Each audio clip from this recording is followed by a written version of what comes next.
cette courte vidéo de l'interview de Vladimir Blagojevic sur le concept de la Lean Startup.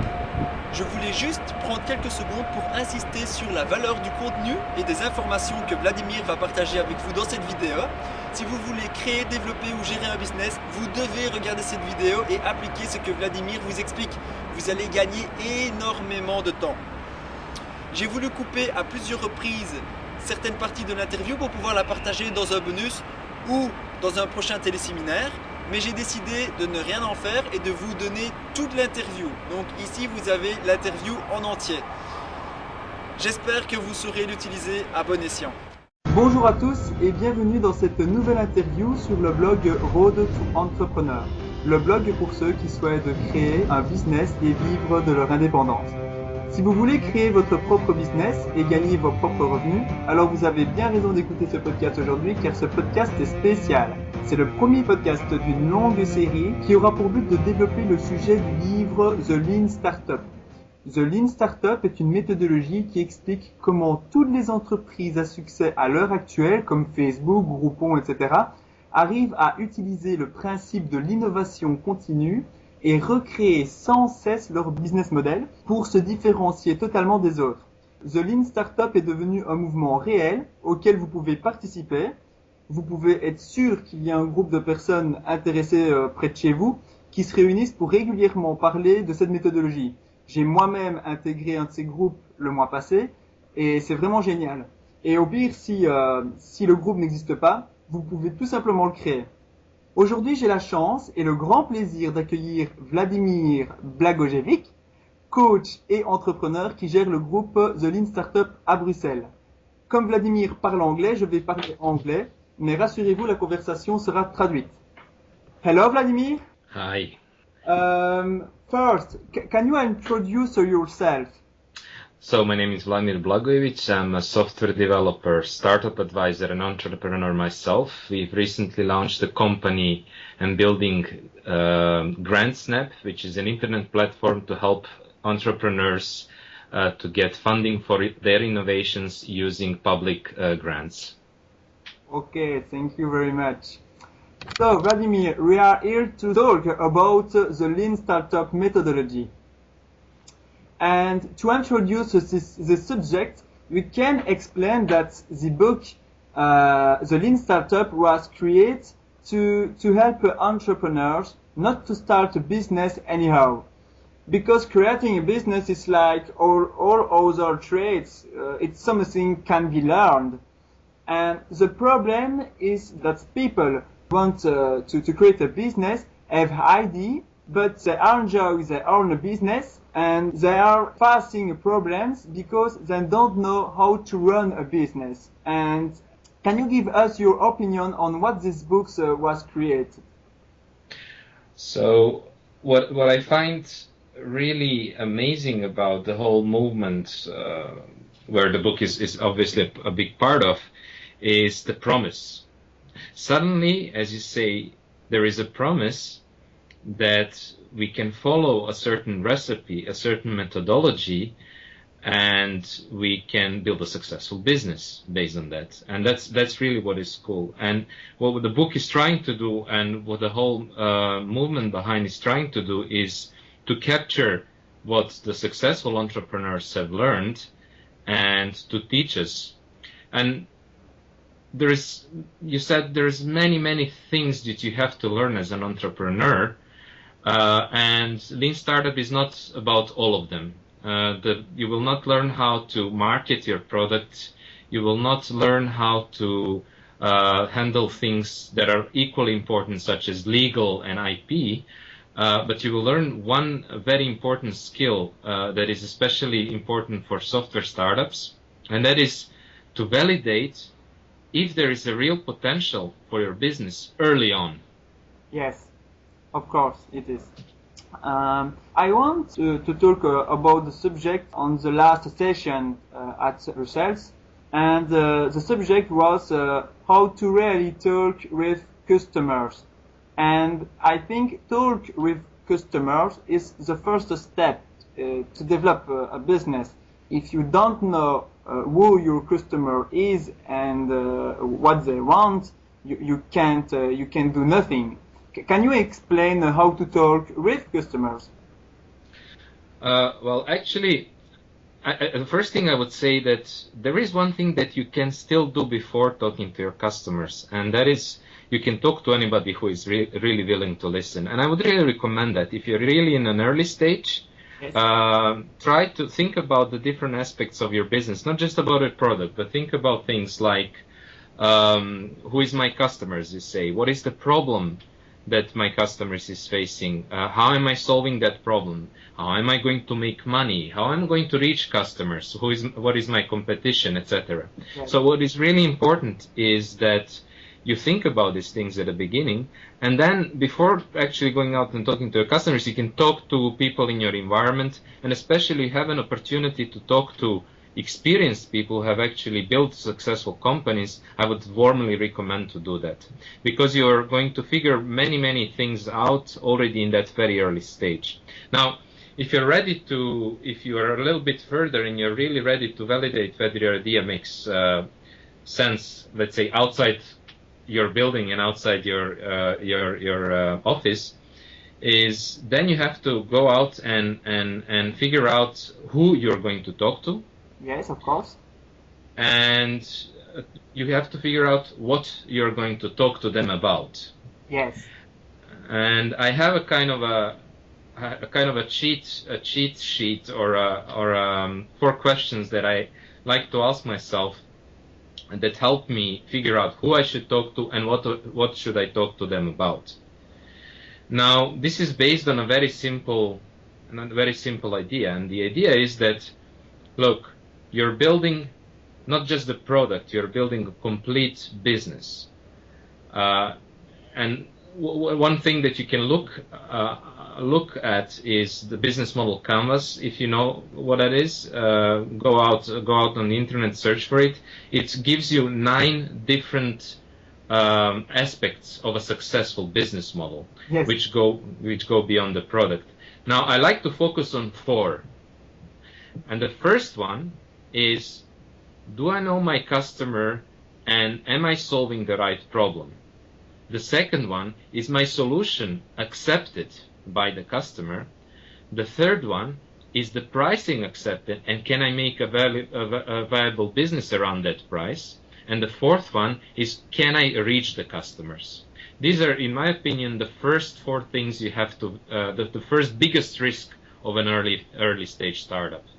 So if I think about how I'm going to talk to them, I have to figure out who am I going to talk to. So who are my customers? Think about it, and don't say anybody who is using an internet or a mobile phone.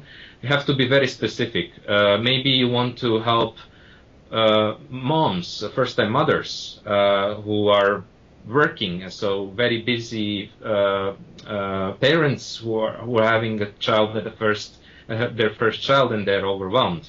Or you are targeting a mid manager, IT manager of a company with between 50 and 100 employees in the health sector, something like. So think about specifically who is the customer. The second thing to think about is, what is the problem? What is the pain that you're addressing? And if you're not solving the right problem, it will be difficult to sell your product to anybody. And if you think about that, you have to make sure that not only that you have found the right problem, but the customers agree. So if you go out and talk to your customer, first thing you can ask is, look, this is the problem that I want to solve. Is this relevant for you? Do you agree? Does it resonate with you? Why do you think it is difficult? How are you dealing with it today? You could even ask them to rate it. One of the things I did is, when I went out and talking to people, I asked them to rate on a scale from 1 to 5, 1 being completely irrelevant and 5 being really a must-have. How would you rate this problem? And only if I would get 4 or a 5, I would know that I'm on the right track. Now, the next thing that you want to talk to them about, if you see, okay, you found somebody, they have a problem, you're solving a right problem, which is already a big step, then you want to show them a solution. Now, I have always a thing that I want to warn people about. you don't talk about your solution, you need to show it. You as an entrepreneur you are the one with the vision, you are the one with the imaginations.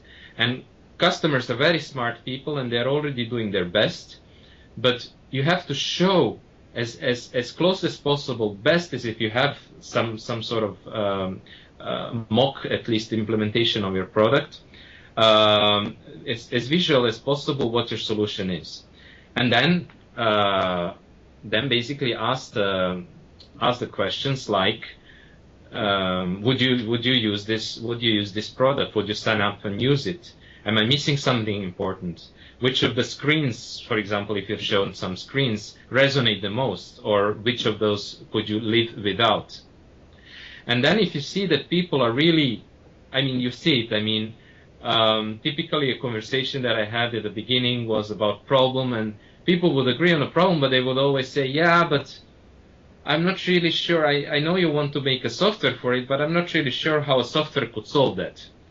Don't be discouraged by that, because the next time when I went back to them and I said, look, this is the software, the conversation was completely different. They were saying, yeah, indeed, yeah. They were, and this is what you want. You want to see that they are really buying into your solution. And if you see that, then you can ask them a following question. Then you can ask them the price.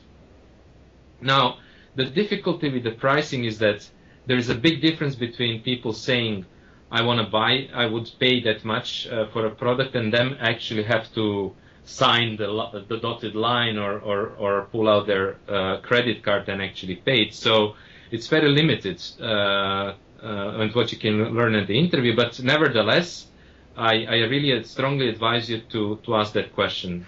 Question would be, look, this is what I intend to charge for this product. Would you be willing to pay that price? Do you have the budget for it? Who is the actual decision maker especially if you're making software for businesses?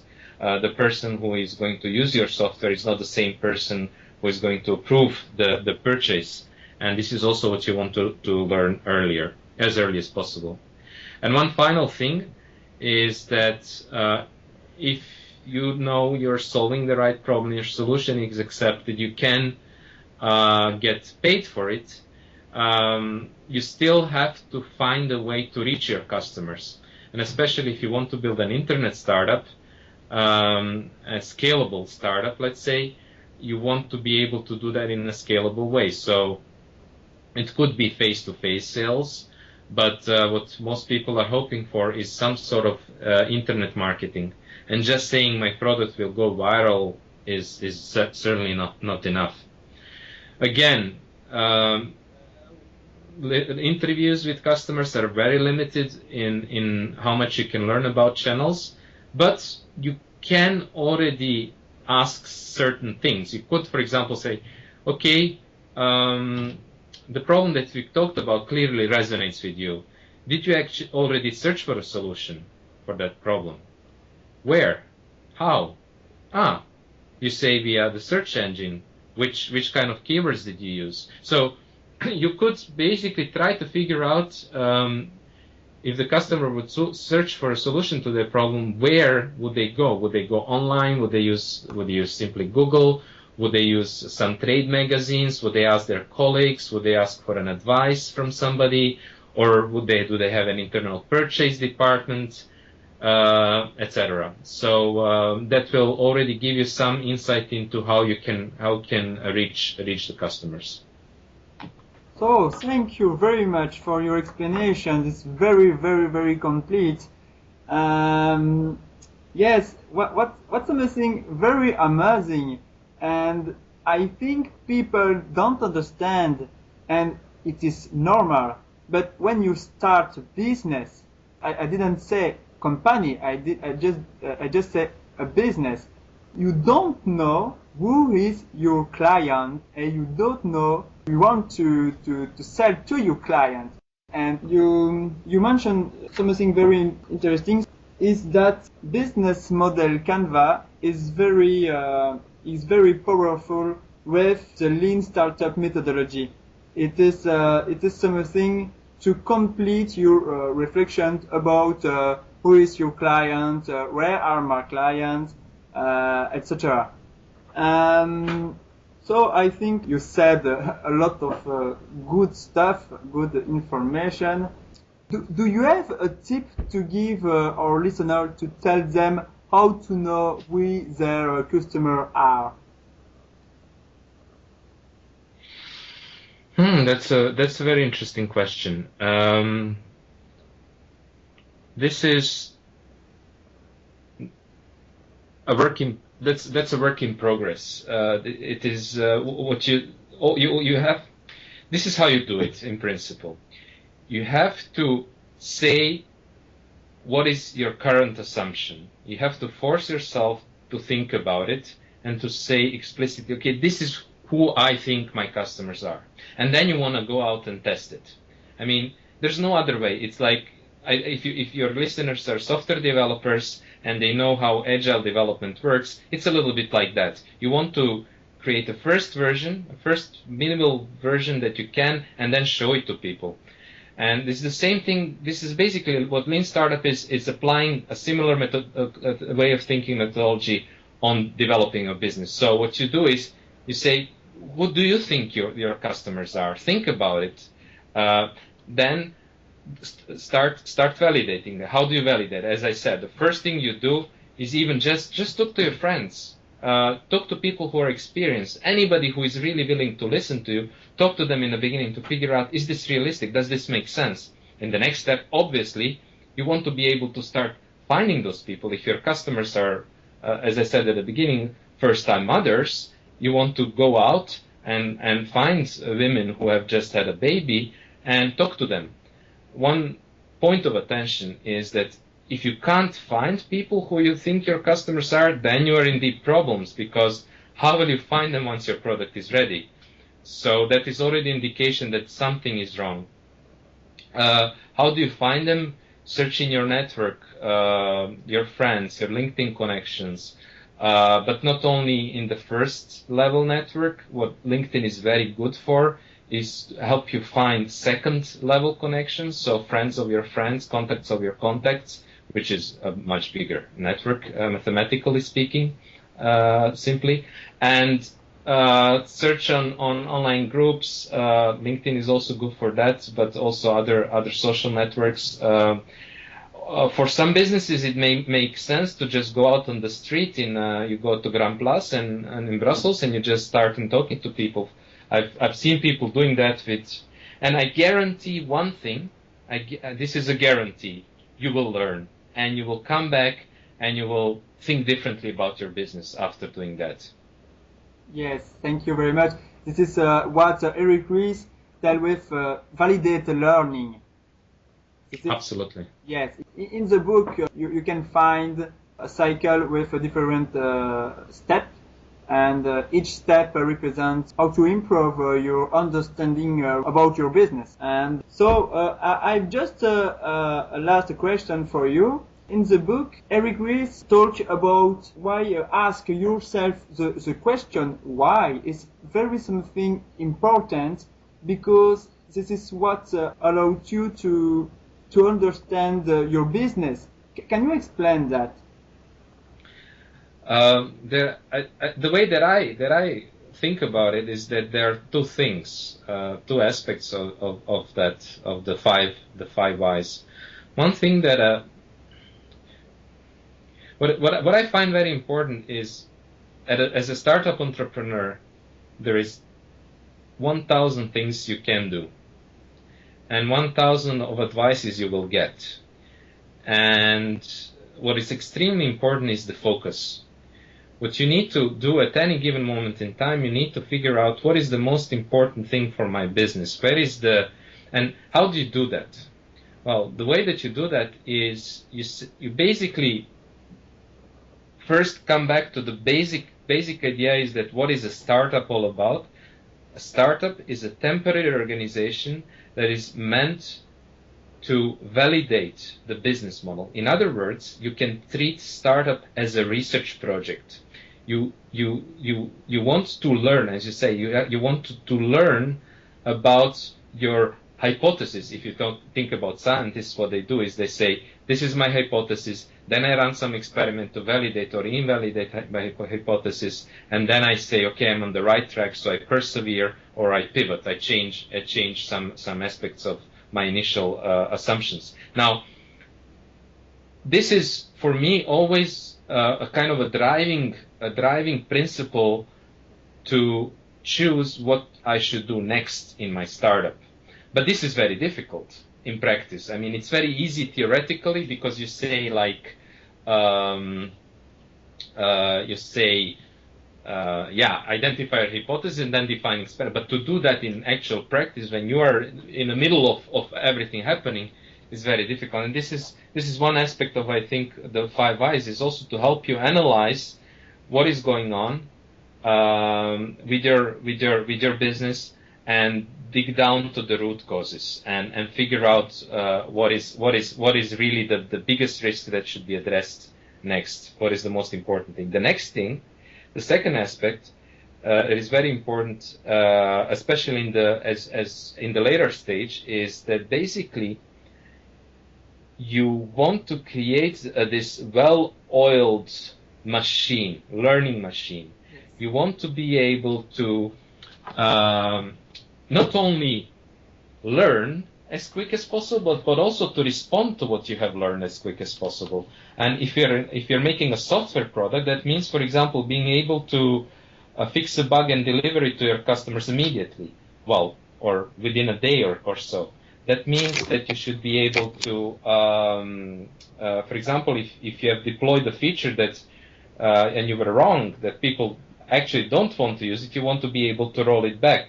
So there is, to be able to do that, that's easier said than done. And in practice, you have to constantly fine-tune your development process and your tooling and your organization, how you deal with things. And this is also where the 5 Whys technique is very helpful.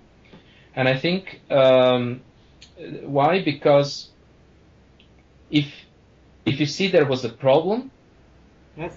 And if you see that there was like a bug, for example, but also if there was a problem you weren't able to respond very quickly, this is when you want to apply these techniques, because you want to figure out what was the root cause, why was there a problem in the first place, and then you want to remove that root cause, because the next time you don't want to see it.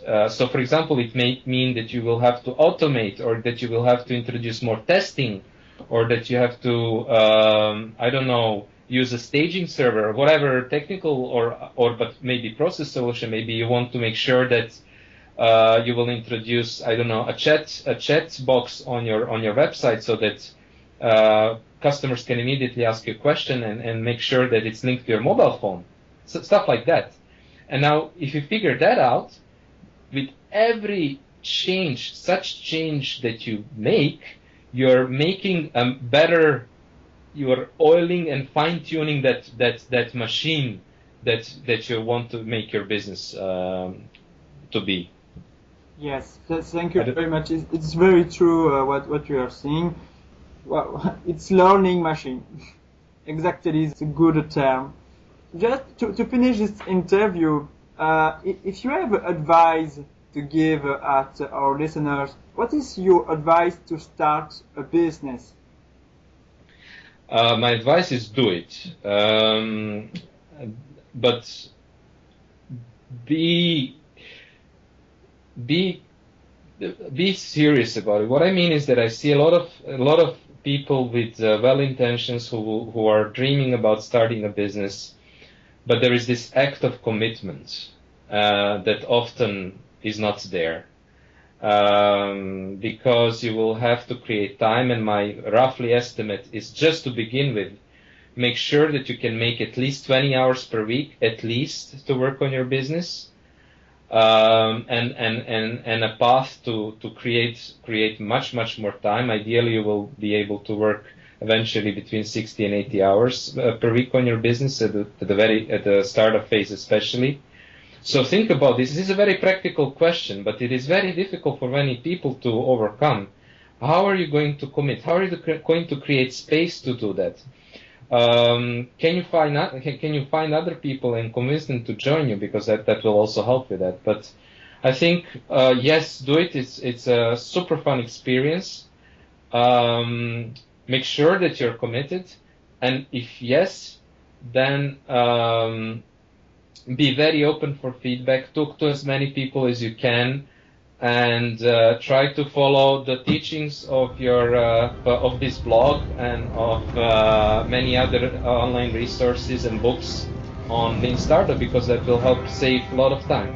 Oh yes, of course, a lot of time. So, thank you very much, Vladimir, for this interview, and I hope I see you again and soon at the Lean Startup Group at Brussels. Yeah, sure. Thank you very much also for this chance. If you want to know more about my thoughts about Lean Startup, you can follow me on Twitter. My handle is Vlad Blagi, or you can just subscribe to my blog, which is launched.be. Thank you. I wrote the information on my blog. That's very, very nice of you. Thank you also for this interview. And yeah, I wish everybody lots of fun and success with their business. Thank you very much, Vladimir. Thanks. Thanks. Bye. Bye-bye.